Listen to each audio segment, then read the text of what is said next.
Today, we are going to learn how to calculate drug doses in anesthesia. Let's start with the basic formula. Dose required equals weight in kilograms multiplied by dose in milligrams per kilogram. For example, let's take propofol. If the required dose is 2 milligrams per kilogram and the patient weighs 60 kilograms, 60 multiplied by 2 equals 120 milligrams. So the dose needed is 120 milligrams. Now, if the concentration of propofol is 10 milligrams per milliliter, volume equals 120 divided by 10. So the volume required is 12 milliliters. Now let's look at some common dose units. Milligrams per kilogram or mgrams per kg are commonly used for bolus drugs, for example, propofol and ketamine.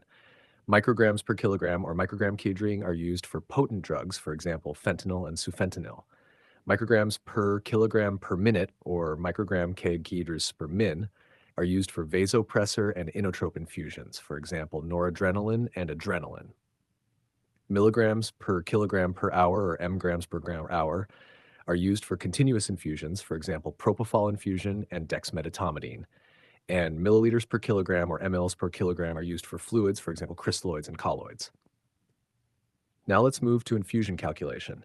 Here we are converting micrograms per kilogram per minute into milliliters per hour. The formula is ml per hour equals dose in micrograms per kilogram per minute multiplied by weight in kilograms multiplied by 60 divided by concentration in micrograms per milliliter.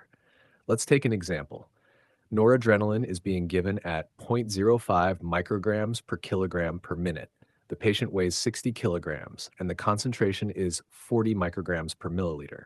So 0.05 multiplied by 60 divided by 40. This gives us 4.5 milliliters per hour.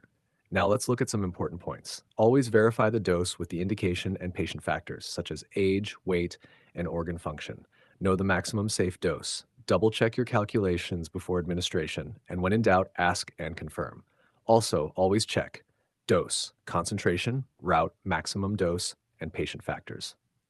Finally, remember the basic medication safety checks. Right drug, right dose, right patient, right route, right time. And remember, measure twice, give once.